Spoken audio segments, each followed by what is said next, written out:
Good evening, cult members, and welcome to the Pop Culture Cult. I'm Sean. I'm Janice. This is going to be our instant after the episode review spoilers. I wanted to say spoilers first, but then my brain froze. Of House of the Dragon, episode 5. This one is called Regent. It took me 5 episodes, but I figured out how to learn the titles of the episodes. We got there. Yay! This is the calming of the storm after last week. Right. This is the fallout of Rhaenys, and them losing. I don't remember the dragon's name. I didn't write it down. The big red one. The big red one. Please be nice to us in the comments. We're trying to watch 7 shows at the same time, and Game of Thrones. George hates his people. Aemon and Aegon and Daemon and there's 7 Aegons. One of them's a Snow. Wait, that's the different show. But because of everything that happened in the fight last week, we've got the ramifications of all that, both for the Greens and for the Blacks. And Maleficent is the dragon? I think that's it. Dragging her head through King's Landing. Christian Cole's parading the head through town to see. Look at what I did. Look what we did. Except he didn't see that most of the food has gone bad, if they have any food, because of the blockade. And they're hungry, they're sick, and it's gone really bad. And so, and the small folk don't worship the dragons, but they definitely they definitely hold them in a high esteem. They're like sports athletes for us in our. Yeah, I mean, you have to be a certain person or certain lineage to even be considered to, attempt to ride a dragon, and then the dragon has to accept you. So it's not like just everybody's got a dragon in their garage, and so it's not like you're going to the Harley dealership and buying a dragon. Well, sort of. Kind of. But yeah, so they're like the small folk, as you said, are essentially, now I think we're going to see this change, but essentially never going to ride a dragon, never have, and so that's a big deal to them. And to see a dragon felled like that, you're going around thinking, we're gonna win. We have dragons, or life is fine because we've got dragons to make sure that everything is moving along, and and then to see the head of one, you're like, okay, they're not invincible just because we have dragons. It's like the nuclear, nuclear deterrent, right? The dragon deterrent. Everybody's got dragons, so nobody's going to actually pull them out to fight. And then they do, and they are, being killed. And so it's like, oh, this is not going to just be over with very quickly. I love that Alicent, twice in this episode, went towards, confronted Kristen Cole, asking him what happened, and even he said, "We've given the war to the dragons." I watched men burnt alive in their and so the war is very different. And when the small people see that these things that they revered and and fear and respect, depending on what kind of person they are, thought that they were going to be the ultimate protection. And so it was again Cole not knowing what he's doing. Yeah. Obviously, he has great battle strategy. His plan last week with Aemon and bringing out Vagar, that was a great plan. Yeah. Aegon screwed it up, but he has that good military aspect, but ultimately he's terrible at everything else. Yeah, he is very singularly focused. Yeah, I was just yeah. going to say that he gets what he gets. He gets, fighting. He gets the war and the strategy and all of that. But everything else around him, he is clueless to, which not necessarily that he is a stupid person, just that, especially in this time period or in like historical, like you're raised from a very small child to be a fighter. You're a page and then you're a squire and then you're a knight, and you don't understand. You don't have the street smarts. You don't understand anything but what you've always been taught. So I think that's kind of where he's at. A very interesting correlation that I think is like a good 1-to-1 is like someone like Julius Caesar, the first Caesar. He conquered everything. He was a great military mind, but when it ultimately came down to ruling, to be the ruler, he did his best. Julius Caesar did his best, but it was definitely he just didn't have the counsel around him, the smarts around him, or his own like life knowledge. He spent his whole entire life at war, so he had no idea what making sure the people had bread and making sure they had clean water. Yeah, and so Rhaenyra is the opposite of that, right? She understands the people, she understands ruling. Because her father spent that time. But because she's a woman, she was a girl, they never put a sword in her hand. Yeah, and I love that they addressed that this episode. And I mean, ultimately, I think that is better. Yeah. Because you at least have the understanding, the awareness to realize you're lacking. Yeah. Right? Where Kristen is just like, because he doesn't have any other experiences or understanding, he doesn't get that he doesn't get it. Yeah. And at least like Rhaenyra is like, hey, I mean, at first she was like kind of, mad about it or pushing back on the council, but then she went, okay, you're right. I don't understand warfare, and she did at least throw it back in the one council member's face when she was like, we've been at peace for as long as both of us have been alive, and so I have as much war experience as you do. So Sir Leon, I think it's Sir Leon. Or Sir Gorman. It's Sir Gorman, I think. Yeah, it's Sir Gorman. Just her like, none of us has done this before. Right. Hello. Right. But at least he has had some probably, military fighting training experience. Yeah. And she's like, I don't. And so, she's working to remedy that. However, White Wolf? White Worm. Is Massaria. Yeah, is like, so there's another way. Yeah. So she's the little finger of this right. This show. And I was telling him, I'm like, it's yet to be seen if she's full Littlefinger and just there for whoever, like her services are available to whoever is the highest highest bidder, or if she's actually on Rhaenyra's side. I think ultimately she's on her side. Massaria is on her own side. It just happens to be that it happens to match up with Rhaenyra. They're on the same path of wanting the same thing.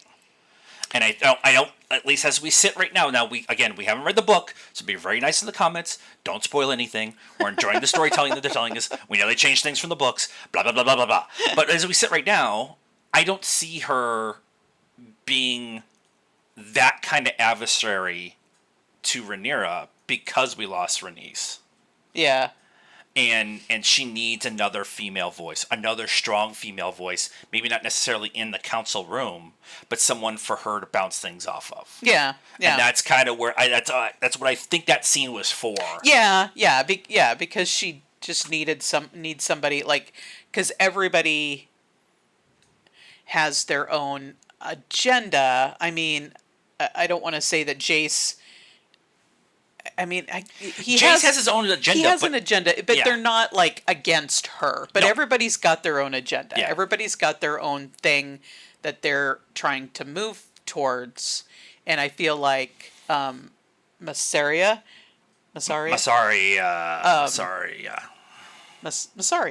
I got one. I'm gonna run with it. Cole.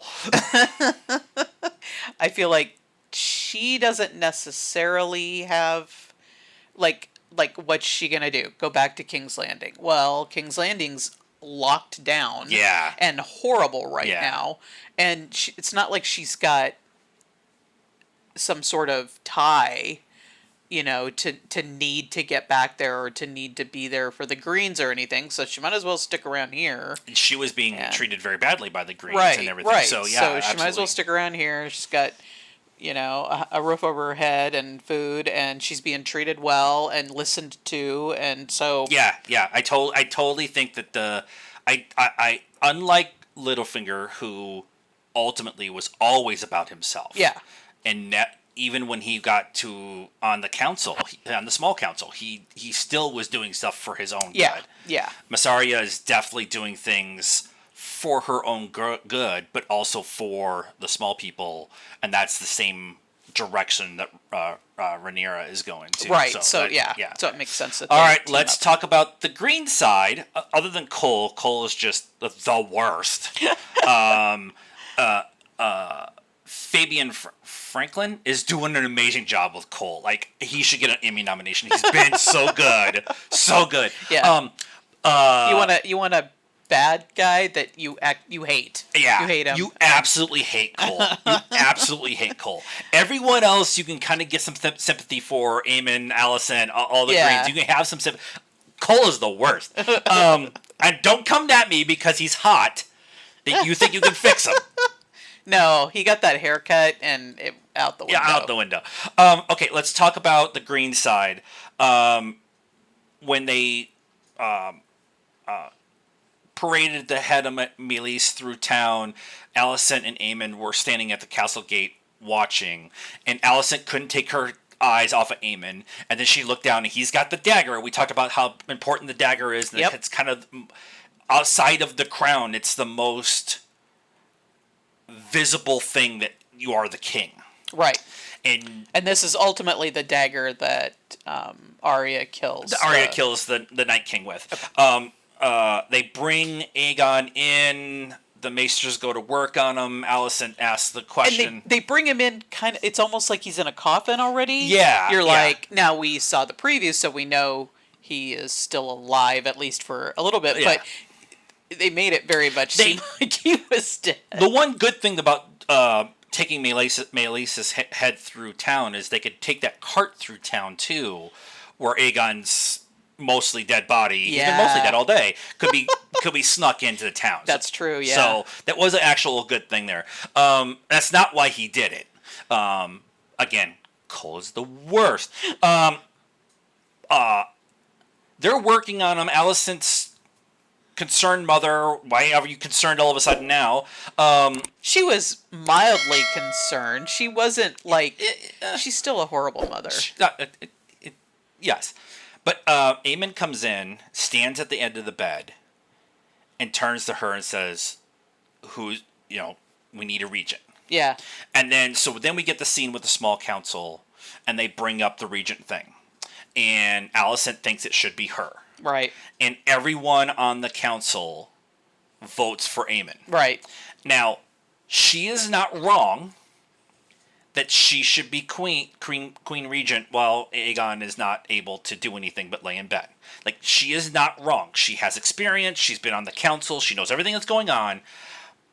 But this is the conversation that this small council is having about having a woman be the regent during a time of war is the same conversation that Rhaenyra is having with her small council. Well, and it's their whole argument why Rhaenyra couldn't be queen in her own right. Yep. As it was, because it had to be a male. Yeah. So you can't turn around, like, this whole thing started because of that. So you can't midstream turn around and go, oh, well, but in this case, it's okay. Right. But Alicent thought it was going to be her. Yeah, she wasn't. The way they showed it, the way they shot it, the way she stood up and argued for her position, and everybody fought against her. Like you said, this is how we got here. And Aemon going over, picking up the stone and sitting the stone down, and then just instantly going to work. And I just love that they muffled him talking, the rest of the council talking, and just staying on Alicent as she goes through the process of dealing with the grief of her son being nearly killed, coming to the realization that her other son probably is the one who did it. Yeah. Coming to the realization that she has no voice in that room, no matter how much she thinks she does. And like that whole cascade of emotion for that 1 minute, 1.5 minutes of a oneer, as the camera slowly like closes in on Alicent. Olivia Cook did a great job with that scene. Yeah. Again, Emmy nominations for everybody who is on screen in any position. But just her. I love acting when you have someone who can convey emotions without words. Yeah. And to show their change of emotion in the small movements of their face. Yep. And that was her kind of coming to the realization that she no longer has a position because that her son tried to kill her other son to become a king. Right. Well, and now, comes around, goes around. Yep. She understands how, at least a little bit, how Rhaenyra felt and feels. Like she thought she had a claim, even if it was just regent. Yep. And it was taken away because she's a woman. Yep. And it's like, well, welcome to the party. Yep. and some people have had criticisms of both Game of Thrones and of House of the Dragon, of its treatment of women and portraying of women in the show. And George has, at least from my point of view, I haven't gone on a deep dive and George Martin's political agenda or whatever. But he is taking all this inspiration from the Middle Ages. Yeah. And that was the Middle Ages. Yeah. And you were lucky if a woman was even allowed in the small council room, let alone a seat at the table. Right. And no matter who they were. I don't know that it's specifically, I mean, Tyrion, as a little person in Game of Thrones, even he was a prince. Yeah. And he was treated like crap. Yeah. So it's not, it's more and Game of Thrones dealt with racism, birthrights, secession, like they dealt. Now, was there too many sex scenes? I'm not gonna be the judge of that because I didn't have a problem with them, but there was a lot in the first two seasons. And then they kind of calmed it down and stuff like that. I get it. You weren't going to watch the first two seasons of Game of Thrones if there wasn't any sex scenes in it. I just bring honest to you. You know it's true. And you got invested because there's boobs on screen and hot people having sex, and then you fell in love with the political intrigue that was going on. Yep. But the way that they've laid it out this season, specifically about Rhaenyra and Alicent kind of going through the same kind of process. The problem is that the difference is that Alicent is just the mother. Yeah. And Rhaenyra was the actual chosen heir. Right. And so she was actually taught the ways of the Force. Yeah. And the way to do the job by her father because she had a good father. And Alicent had a terrible father and has treated her children terribly. Right. But she did at least, I mean, she had the benefit of learning from Otto. From the same, no, from her husband, from the same person that taught Rhaenyra. Yeah. You know, just not as long and not maybe with the intent of her becoming... And didn't take the same lessons. Yeah. I think he actually did several times teach the same lessons to Alicent as he did Rhaenyra. She just didn't take it because she had Otto in her ear the entire time. Yeah, maybe. Telling her, no, you need to weasel your way in. Wear your mom's dress.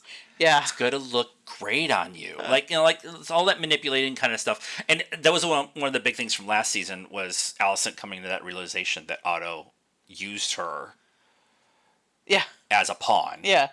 And they had it out, and then they hugged and made up, and then we got all the stuff that happened this season. Yeah, she just keeps getting used, but she's not the smartest. She's not person. She keeps putting herself in that position. Yeah, so it's not. Aemon did tell everybody to cut down the rat catchers. It was like his first, like one of the first things he did. But he also closed the city off. Yeah. So I was so fixated on Alicent and that what she was going through. I wasn't necessarily listening to the muffled words in the background. Now, if we had the subtitles on, we would have read through it and everything, and then I would have missed Alicent's right. Olivia Cook's great performance. Right. But I don't understand when the city is already starving because of the blockade. Yeah. Why do you even close off the walls even more? I don't either. And Hugh, his wife finally talks Hugh into leaving the blacksmith because they made all these machines. The king never paid his debts. Yeah. Imagine that. He's not a Lannister. But she finally convinces him to leave, and they close the gates on him. And his daughter is going to die in his arms in the streets because she's very sick. Yeah. And he's going to be pissed off. Yep.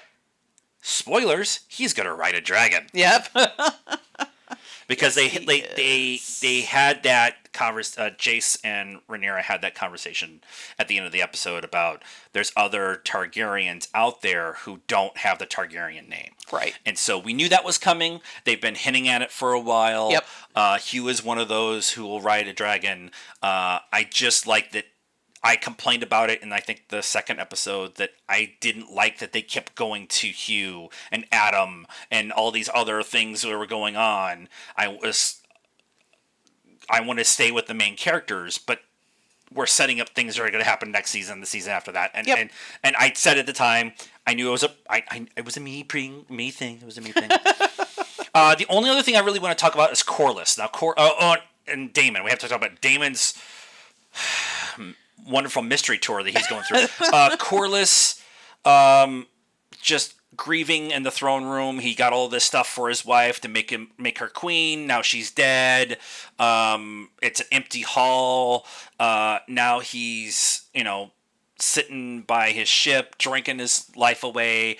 Rhaenyra sends Baela to give him the hand pen. Yep. Because she needs a strong male voice, and Daemon isn't around right now because he's tripping balls in Harrenhal. So Baela pretty much calling out Corlys. Yeah. Like the whole time is one of my favorite scenes in the whole show so far. Yeah. Your granddaughter is calling you out. Ripping him a new asshole for pretty much like, yes, we're grieving, but this is what she wanted. Yeah.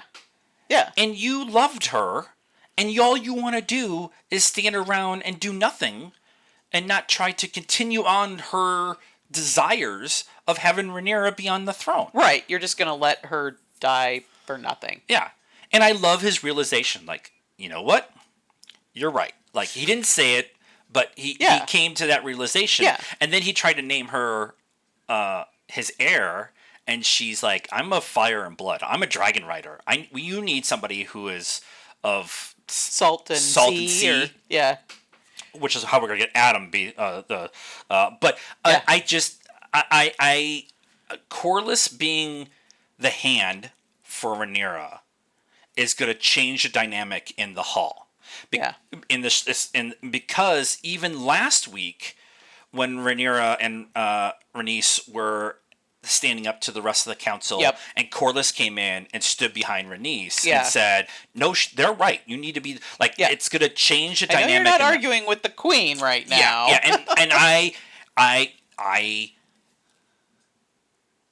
between that and the dragon seeds, I think is what they call them, the Targaryens who don't have dragons and the dragons, whatever, all that's going to happen. Between Corlys and the dragon seeds, that's going to change the actual dynamic of the war.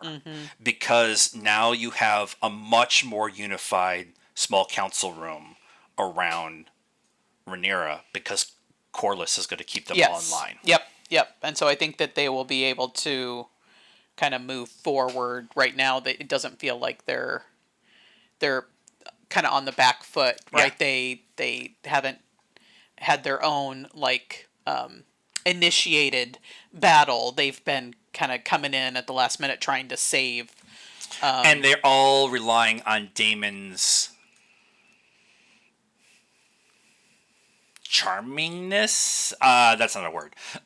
His fortitude to get the Riverlands back together, right? Under that's the Targaryen ban. Completely, they don't know what's going on, right? That's not happening. But Jace went and gave the Tullys Harrenhal, so it's not a done deal. I would not say that's a done deal. I think there was an agreement in principle. Now we have to sign letters of intent and have the lawyers check everything. But the Tully people, first of all, the River people all show up and Daemon doesn't know what he's doing. So he just made them all mad and now they're not going to be on their side. Right. And now some faction of the Tullys are going to show up and be like, this is our castle now, and he's whatever he is, the regent of Harrenhal, whatever he is. Simon Strong, Yeah, he's just going to be like, yeah, sure, whatever, take it. But Daemon is not going to be happy. Yeah. But I want to finish with Corlys before we can move on to Daemon, because there's some poo going on there. Freud called. But Corlys, I think, needed, one, a moment to mourn. Yeah. And two, a moment to go, this is the right course forward. And as much as who's playing Corlys? It's on here, right here. Steve Toussaint did an amazing job with the single tear sitting on the throne, and then his whole back and forth with Bela, and just like he was of little words, but in this episode, but carried so much emotion and impact that Corlys is gonna bring that to the small council and just, like I said, put everybody in line. It's amazing. Yep. Okay, Daemon. He's trying to build an army to take King's Landing to be king on his own. Right. He even tells Simon to start calling me king instead of Your Grace or Prince or whatever. Right. Because he still feels like he should have been king instead of Rhaenyra. And that was the whole argument they had in episode 3, that he couldn't come to terms with that he picked her and not him. Yep. He's also still having the whole Harrenhal nightmares, visions, voices, whatever. Right. One of those was him having sex with his mother. Because they didn't say who it was. Yeah. But it was a very intimate moment of two people, with that person telling Daemon that you're such a good boy, and you're so strong, and you're so all these things. And then it was, what is the witch's, Alice Rivers, telling him, it's too bad you never knew your mother. Yeah. And like that kind of threw him off. And then just he's very confusing to me because I really appreciated that he was one of the ones who were helping with the rebuilding of Harrenhal. He's chopping wood, he's doing all this stuff, but yet he's very untethered in his wants from the people of Harrenhal, the people of the Riverlands. And he obviously wants to be king. And we're having weather. And so I just, I think ultimately Daemon will be the end of Rhaenys because she won't be able to pull the trigger on him. Rhaenyra. I don't know. George. I mean, or the other way around. I don't know because he's building an army of who? Of him and the 5 men and Simon. Yeah. Because he has angered the river people. They came in the middle of the night, which didn't make him happy, and then he tried to push his weight around, and that's not at all what they needed in that moment. Yeah. And they were just like, fine, we don't ever support you. So now who's this army? Army of who? Yeah, and one of the things they said in the post the post like rundown episode is that the people of the Riverlands don't really adhere to the old Targaryen ways. Right. That I'm a Targaryen, you should respect me because I have a dragon. Like they don't care. Right. Like the Blackens and the Browns, like they hate each other for centuries. They're the Crips and Bloods. Like they hate each other for centuries. So that part of their history, they're willing to adhere to or follow because they've always hated each other. Yeah. But they have no care for what the Targaryens are doing 1,000 miles to the south at King's Landing. So Daemon tries to come in and try to pull his Targaryenness with this dragon, and they all chose fire. Yeah. And he was confused by that. Yeah. And he still doesn't understand when they all show up that when he told his I want to say it's the Blackens, to go off and do your worst and remind them that they need to bend the knee to me, whatever. That when they all came to that meeting, he had no concept of why that didn't work. Right.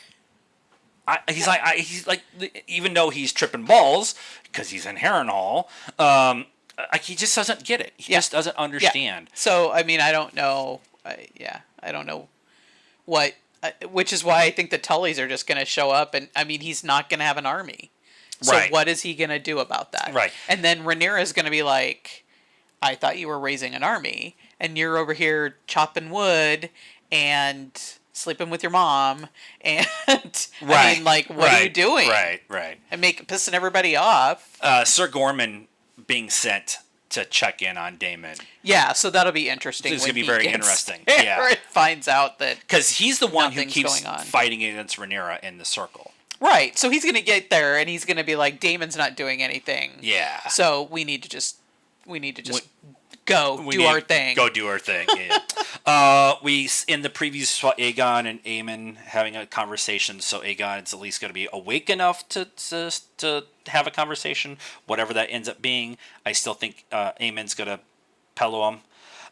Maybe we got the dragon seed kind of scene. I liked that Rhaenyra and Jace found a thing to help the effort, but still not putting themselves at risk. Yeah. And so I think that bond between the two of them is going to continue with this Avatar finding your new ride kind of thing. Well, and this is this is a healthy parent-child relationship than the completely unhealthy. Because even when Alicent was in there, I was like, if this was my child, I'd be like, I'd be beside myself. I'd be like crying, and she's just standing there, until they're finally like, she didn't have any. You need to go. She didn't have any real emotion until she wasn't named Regent. Yeah. So that is our reaction to this episode. I'm sure we missed some things that you were going to talk about. Helena. I could spend an hour on just Helena and her her 3 words to Eamon.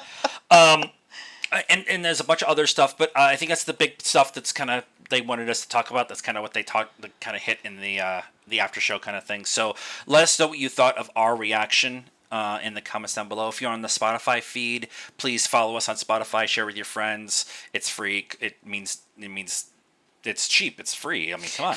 And if you're on the YouTube channel, please share your thoughts in the comments. Please be nice. That is a requirement around here. Also, like this video and subscribe to the channel again. Free.